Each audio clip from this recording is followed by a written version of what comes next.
Hey, folks, here's a story about Minnie the Moocher. She was a low-down hoochie coocher.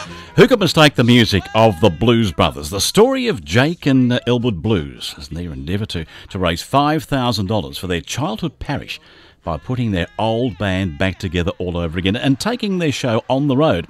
While touring, they managed to wreak havoc in the entire city of Chicago and much of the Midwest. The band was founded back in 1978 by Dan Aykroyd and John Belushi.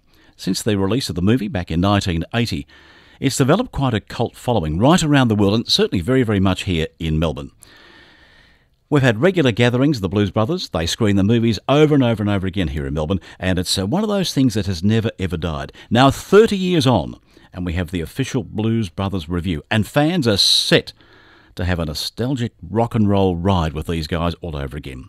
Kieron Lafferty is on the line. He's Elwood, and he's talking to us from Toronto this afternoon. G'day, pal. How's it going? Good, Leigh. How are you doing? Good, thank you. There's two Australianisms. G'day, pal. Perfect. Just had to do it for you. Nice to have you with us. The Canadian answer to that would be A?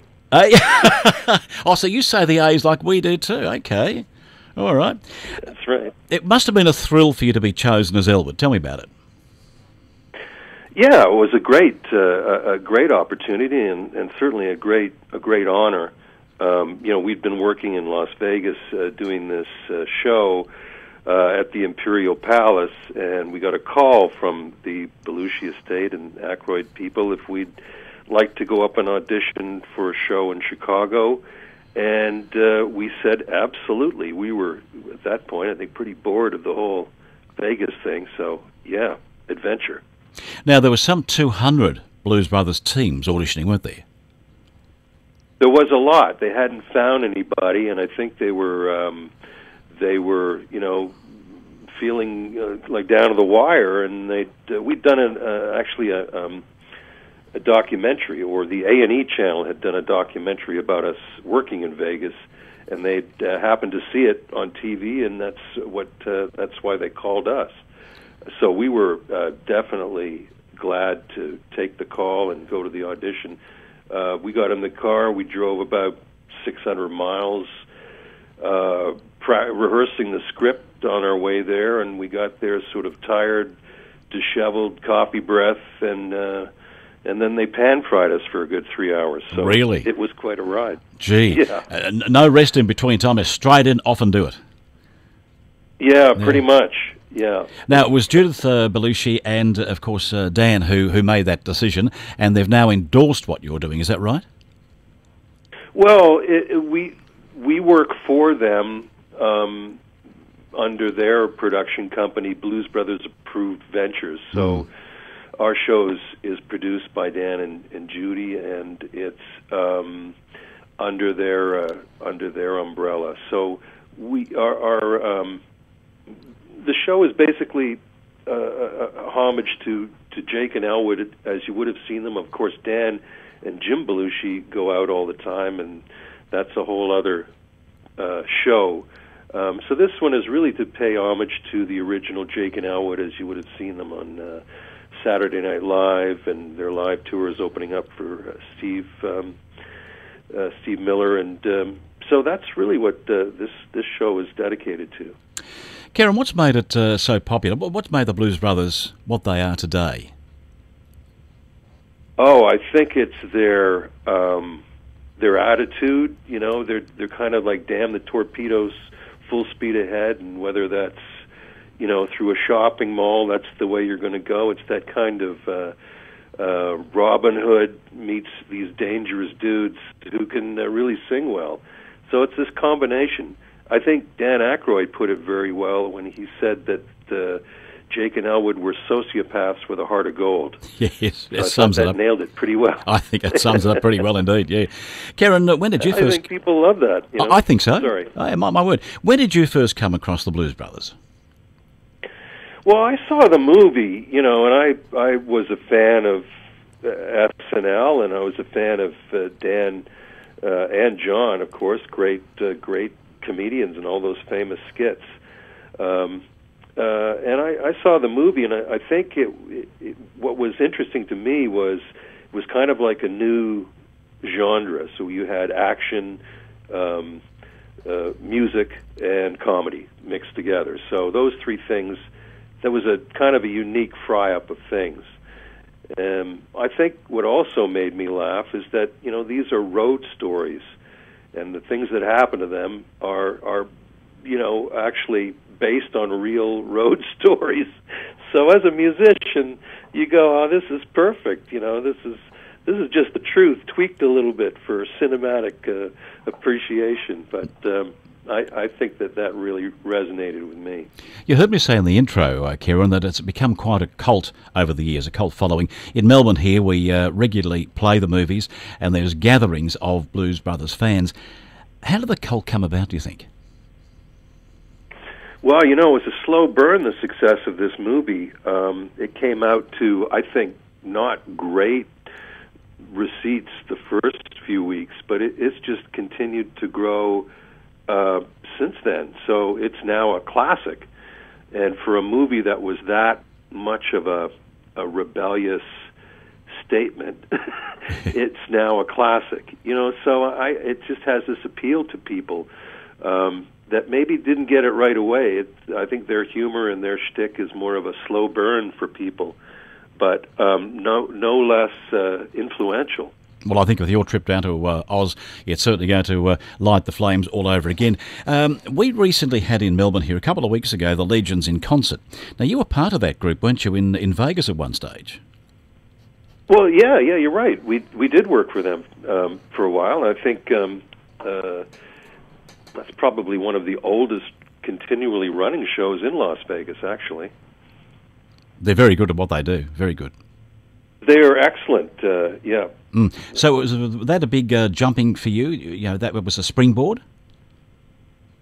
Yeah, that was the first show that we started to do was with Legends.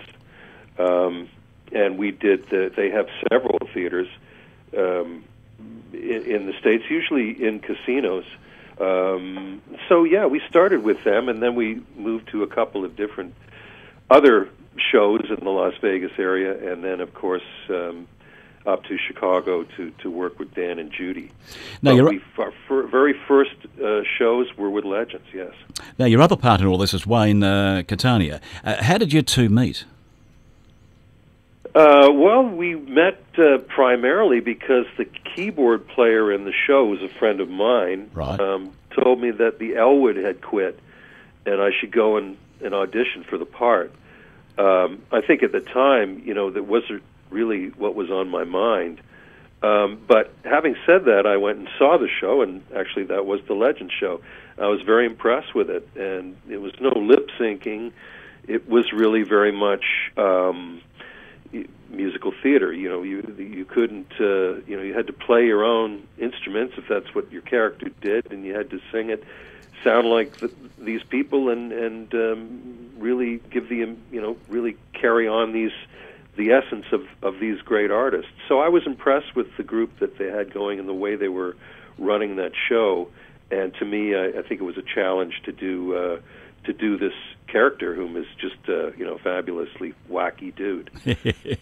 Kieron, look, as well as the Blues Brothers, you've got quite an acting career yourself. You're an actor, a writer, a muso from Toronto, of course, as we said earlier, and you started out singing, I think, in clubs, didn't you? Yeah, that's right. Yeah, we call it the ashtray circuit. Oh, the ashtray. Okay. The ashtray circuit. Sorry, it might be my accent. No, I've got ashtray circuit. No, that's fine. Well, we've sort of done away with the cigarettes over here when you go into venues now, and you can't smoke in venues. Oh, well, luckily they have here, too. Yeah. And, you know, it's... but back in the day, that's what the circuit was called.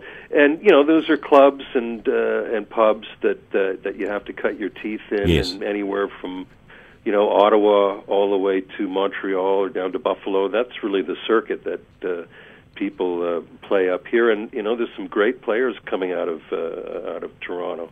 Now, I'm told that you're quite a harmonica player. Have you got it with you? No, I don't, Oh. unfortunately, but I I will. I was going to get a couple of bars from you. When did you Well, start? you know what? I could go and try and find something. What is it that you were thinking about? Just getting a couple of bars of anything you could play for me. But look, if you haven't got it there, don't stress. When did you start playing harmonica? I started playing when I was about 15. Did you? Yeah, and I really, to me, I felt that I wasn't really into blues. I was listening to I just love the sound, and you could hear it in like the theme track for the theme for The Good, the Bad, and the Ugly. That's right. Yeah. Has that great harp part, womp womp womp. But also a lot of the great pop tunes. He Ain't Heavy is My Brother. Has got a great harp part in it. Groovin' by the Young Rascals, great harp part in that. So I really like that kind of playing. And then when I was a little older, I heard blues music, and that just totally, shuffled my deck. What do you enjoy most of the Blues Brothers? You got a favourite song that you do? Well, I like, I don't really have a favorite one. I mean, I love the shuffles, and I love, even the older 30s swing blues like Minnie the Moocher, of course. I love the whole set list because it was really well thought out. But there's a couple of great harp tunes that we do. B-Movie is one of them. B-Movie Boxcar Blues is one. We'll probably do Rocket 88. That's a great track, great tune. Yeah. So, and of course, anything new that we've added is always going to be, what you're hot on at the time. But I think that Dan and John put together a really great, solid collection of tunes. I can't say there's anything there I don't like. Now, you're down in Australia here, arriving here on the 24th of Feb, and you're down at Launceston in Tasmania. You come back into Melbourne on Saturday the 25th of Feb, and Kieron, you're at the Palms of Crown. You've never played there before? Yes, we were there, I think maybe three years ago. Yeah, okay. Well, it's a beautiful venue, as you would know. It is. It's beautiful, and it's so personable. No matter where you sit in that auditorium, it's a fantastic view. So you're there on the Saturday night, the 25th of Feb. Tickets, bookings are 136-100. And then for those listening online, you're at the Capitol Theatre Bendigo, and the phone number there for bookings, 5434-6006, 5434-6006. Kieron Lafferty, thank you very, very much for your valuable time today. I really appreciate it, mate. I look forward to seeing you at Crown, and in the meantime, have a safe trip to Oz. Well, thank you very much, Leigh, and thanks for taking the time to speak with me. You take care, pal. Okay, safe travels.